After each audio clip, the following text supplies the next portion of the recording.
안녕하세요. 이번 영상에서 다룰 종목은 덕산네오록스입니다. 덕산네오록스의 최근 주가 및 매매 동향을 살펴보면 사실 8월달 이후부터는 딱히 주가가 강하게 오르는 모습을 보여주지 못했기 때문에 많은 분들의 관심에서 멀어졌었던 종목이었는데요. 12월 중순 이후부터 바로 이 시점부터죠. 이 시점부터 주가가 갑자기 뛰어오르면서 관심을 되찾고 있는 상황이다라고 볼 수 있고요. 바로 이 시점이 12월 16일이 되는데요. 12월 16일부터 1월 8일까지 약 3주간의 매매 동향을 살펴보면 개인 투자자가 약 26만 주 가까이를 매도했고 외국인 투자자 역시도 약 9만 주 가까이를 매도하는 모습을 보였지만 기관 투자자가 약 34만 주 가까이를 매수하면서 바로 이 구간, 주가가 급등하고 있는 구간에 매수세를 이끌었다라고 볼 수 있습니다. 지금 우측 상단에 보이는 이 영상, 제가 12월 중순에 올렸던 영상이고 2021년에 주목해볼 만한 종목이 무엇이 있을까에 대한 내용이었었는데요. 제가 그때 RFHIC 5G 통신 장비주의 대표 종목이죠. 테스나 OS8의 대표 종목입니다. 그리고 마지막으로 말씀드렸던 게 바로 이제 덕산네오록스입니다. 테스나랑 RFHIC는 제가 예전에 영상을 굉장히 많이 다뤄드렸으니까 그 영상을 보시면서 기업에 대해서 이해하시면 좋은데 덕산네오록스는 추천만 하고 영상을 따로 만든 적이 없었어요. 그래서 이번 영상에서 덕산네오록스에 대한 내용을 다루면서 왜 기관이 최근에 34만 주를 매수했는지, 왜 저도 2021년에 주목해봐야 할 종목이라고 말씀드렸는지 그 이유를 이번 영상에서 담았으니까요. 궁금하신 분들은 이번 영상 끝까지 시청해주시면 대단히 감사하겠습니다. 그리고 그 영상에서 말씀드렸던 세 종목이 최근에 주가 흐름이 굉장히 다 좋기 때문에 앞으로도 지켜볼 만한 요소는 충분히 있다라고 저는 생각을 합니다. 자, 그럼 오늘도 시작하겠습니다.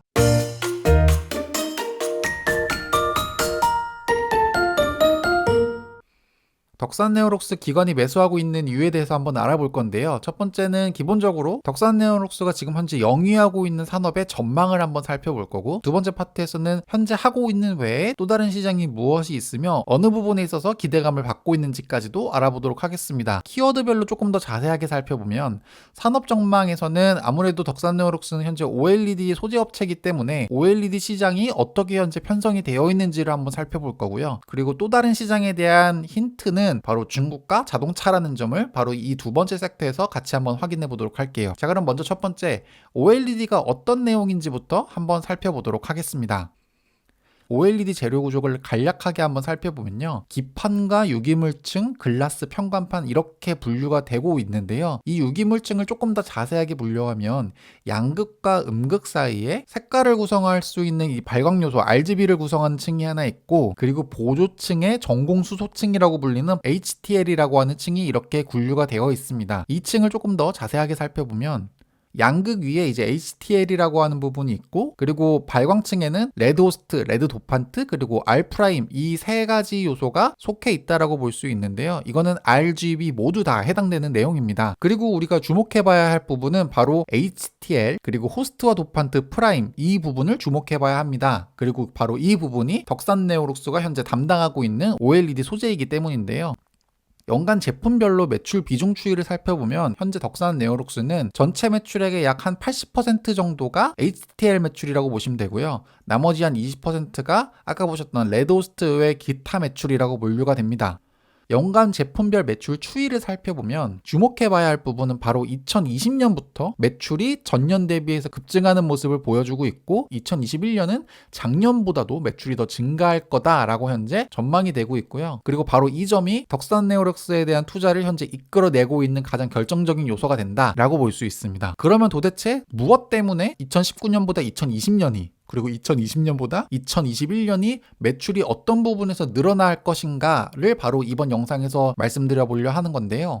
주목해봐야 할 부분은 삼성 디스플레이 OLED 서플라이 체인이라고 볼 수 있을 것 같아요. 덕산네오록스는 아신 분은 아시겠지만 삼성 디스플레이의 OLED 핵심 소재를 현재 담당을 하고 있고요. 각 부품별로 현재 서플라이 체인을 한번 살펴보면요. 우리가 주목해봐야 할 부분은 바로 덕산네오록스가 핵심이었던 바로 HTL 부분입니다. HTL 같은 경우에는 2014년 이후부터 꾸준하게 삼성 디스플레이의 HTL 부분을 덕산네오록스가 현재 담당을 하고 있다라고 볼 수 있고, 경쟁사가 된다면 두산솔루스, 최근에는 사명을 변경했죠. 솔루스 첨단 소재, 이 업체가 이 부분에 있어서는 이제 경쟁사라고 볼 수 있는데요.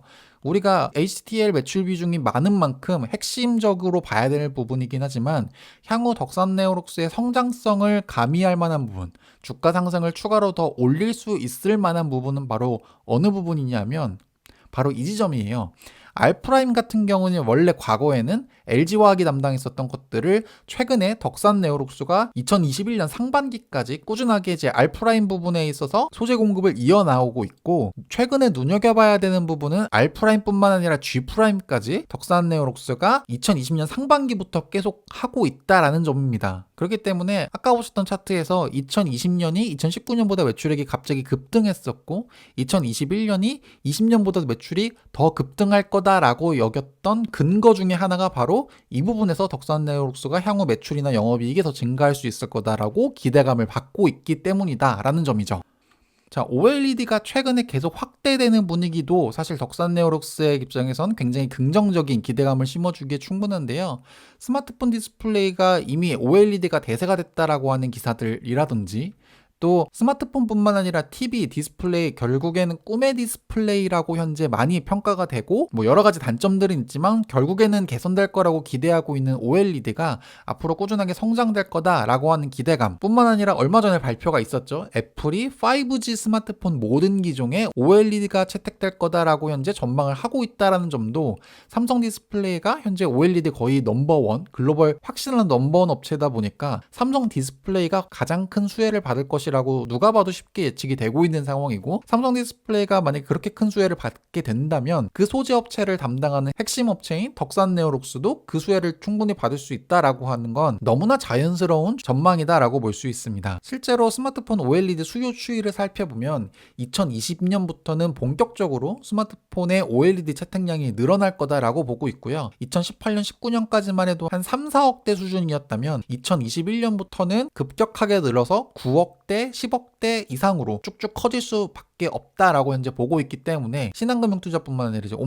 옴디아에서도 결국 이 부분이 덕산네오록스의 향후 성장에 대한 기대감을 심어주고 있는 상황이다라고 볼 수 있고, 아까 보셨던 것처럼 글로벌 5G 스마트폰의 수요가 결국에는 해가 지나가면 갈수록 늘어난다라고 봤을 때 눈에 띄는 점은 바로 애플의 5G 스마트폰의 OLED가 전격적으로 다 채택이 될 거라고 현재 전망이 되다 보니까 2020년보다 2021년에 성장성이 훨씬 크다라는 점에서 최근에 애플 관련 뉴스에 투자자분들이 굉장히 큰 열광을 하고 있는 것들은 너무나 잘 아실 거예요. 얼마 전에 LG전자가 마그나와 같이 JV를 설립하면서 애플카에 대한 진입 가능성이 높아지자마자 LG전자 주가가 굉장히 좋았다라는 점, 그리고 또 바로 어제 있었죠. 현대차가 애플에 진입할 가능성이 언급되자마자 주가가 20% 가까이 급등했다라는 점을 봤을 때 애플의 스마트폰의 OLED 채택의 증가, 그리고 그것은 결국 삼성 디스플레이와 덕산네오록스의 매출 증가로 이어질 수밖에 없다라는 점, 그리고 결국에는 스마트폰뿐만 아니라 TV까지도 결국 OLED 디스플레이의 채택 범위는 넓어질 수밖에 없다라는 점이 덕산네오록스의 향후 전망을 좋게 하고 있는 부분입니다.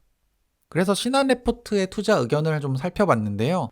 바로 4분기에는 이제 어닝 서프라이즈가 예상된다라고 하면서 그 어닝 서프라이즈의 예상 근거로 아이폰 12가 굉장히 판매가 좋다라는 점, 그리고 삼성전자 역시도 중저가 스마트폰 판매가 꾸준하게 좋다라는 점에서 디스플레이 소재 업체인 덕산네오록스도 어닝 서프라이즈가 현재 예상된다라고 전망을 했습니다. 또한 2021년에 주목해볼 만한 요소로 아이폰 12 판매 호조로 인해서 2021년 상반기 아이폰 주문량이 무려 30% 증가했다라고 현재 보도가 된 상황이고, 아이폰 12 같은 경우에는 5G와 카메라 기능 향상으로 소비자에게 어필을 하고 있는 상황에서 통상적으로 상반기에는 애플의 주문량이 큰 폭으로 감소하는데 2021년 상반기에는 애플의 주문량 감소폭이 예전과 달리 크지 않을 전망이기 때문에 비수기에도 덕산네오록스의 실적이 좋을 수밖에 없다라고 보고 있는 점이 바로 안정적으로 마진 확보나 매출액 증가가 가능하다는 점을 봤을 때 긍정적인 소식이 될 수 있을 것 같고요. 더 나아가서 하반기 같은 경우에는 전통적으로 아이폰이 언팩되는 시기다 보니까 가뜩이나 매출이나 기대감이 좋아지는 분기인데, 거기에 삼성 디스플레이가 2021년 하반기에 TV뿐만 아니라 노트북과 모니터 생산도 더 강화한다라고 현재 보도가 되어 있는 상황에서 덕산 네오록스는 QD-OLED용 공통층을 생산할 예정이기 때문에 향후 성장 모멘텀이 되기에 충분하다라고 현재 전망을 하고 있습니다. 참고로 말씀드리자면 잠시 후에 다시 언급드릴 거긴 한데 이 레포트를 작성한 신한증권에서는 덕산 네오록스의 적정 주가를 한 48,000원 정도로 봤어요. 지금 주가가 한 3만원 중반대인 걸 감안했을 때 아직도 30% 넘는 성장 잠재력이 남아있다라고 신한증권은 판단을 했습니다. 주가 측면을 봤을 때 얼마나 향후에 좋아질 거냐라는 것도 굉장히 중요하지만 우리가 확인해 봐야 할 또 다른 부분은 현재 얼만큼 저평가되어 있는가, 주가가 얼만큼 상대적으로 저렴한가도 마찬가지로 중요하게 우리가 체크를 해야 할 상황인데요. 그 부분에 있어서 다른 동종업계의 주가와 덕산 네오록스의 주가를 우리가 비교해 볼 필요가 있습니다. 레드호스트와 알프라임 같은 경우에는 덕산 네오록스가 현재 담당을 하고 있지만 레드도판트 같은 경우에는 UDC가 꾸준하게 지난 몇 년간 삼성 디스플레이의 핵심 소재를 담당하고 있는데요. 바로 UDC와 덕산 네오록스의 주가를 상대적으로 한번 살펴보면 2017년 1월에 서로의 차이를 100이라고 봤을 때 주가 흐름이 아무래도 동종업계다 보니까 굉장히 비슷한 흐름으로 흘러가는 건 사실이나 현재 시점 봤을 때 UDC와 덕산 네오록스의 주가의 갭은 굉장히 큰 편이기 때문에 바로 이 부분에서 덕산 네오록스가 현재 저평가되어 있고 이거를 살짝 끌어올려야 되지 않는가에 대해서 많은 기관 투자자들이 어느 정도 공감을 하고 있는 상황이다. 즉 덕산 네오록스가 현재 저평가되어 있다 라고 보기 때문에 현재 매수가 이어지지 않았나 라고 저는 추측을 하고 있고요.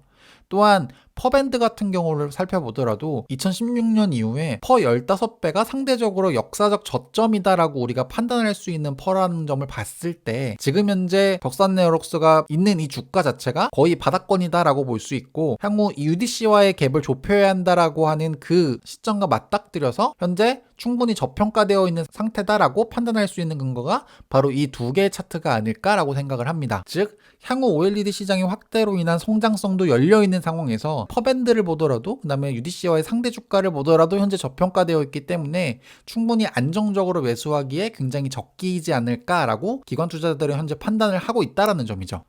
자, 지금까지 OLED 산업 시장을 좀 알아봤다면 그러면 향후에 얼만큼 더 커질 수 있을까에 대해서 한번 알아보도록 할게요.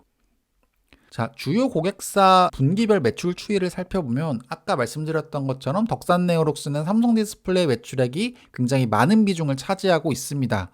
지금 이 진한 파란색 부분이 삼성 디스플레이 양 매출이고 이 연한 파란색 부분이 그 외의 고객사 매출인데요. 한눈에 보더라도 삼성 디스플레이 양 매출이 압도적으로 많은 것들을 볼 수 있고요. 정확하게 비율로 한번 나눠보면 2020년 3분기에는 약 7대 3으로 현재 비율이 나눠져 있는 상황입니다. 그렇기 때문에 많은 분들이 그런 우려를 하시는 분도 굉장히 많아요. 삼성 관련된 비중이 너무 높다. 라는 점이죠. 삼성 디스플레이가 아무래도 디스플레이 쪽에서는 단연히 업계 선두이고 가장 확실하고 매력적인 고객사임은 맞으나 기업 입장에서 보면은 너무 한 곳에 포트폴리오가 몰리게 되면 기업 자체로는 굉장히 부정적인 역할을 할 수밖에 없기 때문에 바로 이 부분 삼성 외의 고객사를 늘려야 한다라는 게 어떻게 보면 덕산 네오록스뿐만 아니라 현재 삼성 관련 비즈니스를 영위하는 모든 업체가 풀어야 할 숙제라고 볼 수 있는데요. OLED 시장을 좀 살펴보면 중국향 OLED 시장 규모가 최근에 빠르게 늘어나고 있다는 점을 주목해 볼 필요가 있습니다. 2018년 1분기보다 2020년 1분기가 거의 약 4배 가까이 빠르게 성장하고 있다는 점을 눈여겨봐야 되는데요. 앞으로도 이 추이는 계속될 거다라고 현재 보고 있다는 점이죠. 지금보다도 2020년 이후부터 23년까지 한국 외에서 중국, 대만, 일본, 특히 이제 중국이죠. 중국에서 캐파가 빠르게 늘어남에 따라서 이쪽에서 매출액이 굉장히 많이 날 수밖에 없는 상황이다라는 점을 우리가 눈여겨봐야 합니다. 그 결과 DS증권 레포트를 한번 살펴보면요. OLED 디바이스 확대에 따른 실적 성장이 예상된다라고 하면서 바로 2021년 중국 OLED 시장 개화에 따라서 중국향 실적 또한 증가할 것이라고 현재 전망이 되고 있고요. 2021년에는 중국향 매출액이 약 350억에서 430억으로 전년 대비 무려 20% 이상 성장할 것이라고 현재 전망을 하고 있습니다. 중국 고객사 캐파 현황을 살펴보면 BOE라든지 CSOT, TMR, 비전옥스 등 대부분의 주요 중국 OLED 업체가 2021년까지 월 캐파를 굉장히 급격하게 늘릴 거다라고 현재 전망을 하고 있는 상황이고요. 그 결과 매출액과 영업이익을 살펴보면 아까 말씀드렸던 애플의 OLED 채택이라든지 중국의 캐파 증설 같은 것들을 모두 영향을 받아서 매출액은 2019년보다 20년이, 20년보다 21년이 빠르게 증가하는 것도 물론 중요할 뿐더러 영업이익률 역시도 2019년보다는 20년이 거의 약 6%에서 7% 정도 증가하는 모습을 2020년을 현재 기대를 하고 있고 21년까지 그 영향이 이어질 거다라고 현재 보고 있고요. 중국향 매출 비중 같은 경우에도 20년, 21년에서 20% 중반대까지 꾸준하게 끌어올릴 수 있을 거라고 현재 전망을 하고 있습니다. 중국뿐만 아니라 최근에 또 다른 눈여겨봐야 될 부분은 차량용 디스플레이 시장도 역시 커져가고 있다는 점이에요. 최근에 나온 제네시스 G70이라든지 G80 같은 것들을 보면 차량용 디스플레이가 OLED가 채택되는 경우가 굉장히 많은데요. 이런 추세는 당분간 지속될 거다라고 많은 전문가들이 현재 예상을 하고 있고요. 그 결과 차량용 OLED 디스플레이 출하량 및 신규 시장 규모 추이를 살펴보면 20년과 21년 사이에 매년 거의 2배씩 성장하는 모습을 현재 그려놓고 있어요. 20년과 20년 사이에 거의 4배가 성장되는 모습을 바로 이 산업 자료를 통해서 확인할 수 있습니다. 즉 정리해서 말씀드리면 OLED 시장의 개화가 단순히 스마트폰뿐만 아니라 TV, 차량용 디스플레이, 태블릿 등 거의 모든 IT 기기에서 쓰일 수 있을 거다라고 현재 보고 있고 한국뿐만 아니라 중국 시장에서도 이 시장을 눈여겨보고 캐펙스를 키운다라는 점에서 소재 업체의 매출이 꾸준하게 증가할 수밖에 없다라고 우리가 예상을 할 수 있습니다. 자, 그 결과 덕산네오록스의 주가 차트는 아까 보셨던 것처럼 굉장히 최근에 급등을 하는 모습을 보여주고 있고요. 애널리스트들이 생각하는 덕산네오록스의 적정 주가를 살펴보면 키움증권의 김수원 애널리스트가 48,000원, KTB에서 45,000원, 신한금융투자 48,000원, DS증권 46,000원, 미래에셋에서 51,000원, 유한타증권 48,000원, 하나금융투자에서 52,000원, DB금융투자에서 42,000원, 한국투자증권에서 46,000원으로 평균적으로 애널리스트들이 생각하는 덕산네오록스의 적정 주가가 47,000원 정도라고 봤을 때 오늘 이 영상을 촬영하고 있는 기준으로 덕산네오록스의 주가는 35,000원입니다. 즉 아직까지도 상승력이 33% 정도 남아있다라고 애널리스트는 현재 전망을 하고 있고요. 최근에 주가 상승이 굉장히 가파려서 지금 단계에서 들어가기에는 망설일 만한 주식들이 굉장히 많아요. 그래서 제가 예전부터 삼성전기라든지 RFHIC, 삼성 SDI 굉장히 매력적인 종목이다라고 자주 말씀드렸고 영상도 자주 올렸지만 지금 와서도 정말 강하게 매수할 수 있을까에 대해서는 조금 우려의 시선으로 바라봐야 한다라고 저는 생각을 하거든요. 그럼에도 불구하고 덕산네오록스 만큼은 아직도 상승력이 충분하다라고 판단하기 때문에 지금 영상을 올린 시점에 매수를 하셔도 2021년 하반기까지 OLED 시장이 계속 커질 거다라고 전망을 한다면 지금도 충분히 매력적인 주가라고 생각을 합니다. 자, 지금까지 기관이 덕산네오록스를 매수하고 있는 진짜 이유에 대해서 알아봤습니다. 이번 영상이 여러분들이 산업을 이해하고 높은 투자 수익을 거두는데 많은 도움이 되었으면 좋겠습니다. 이번 영상 여기까지입니다. 시청해주셔서 대단히 감사합니다.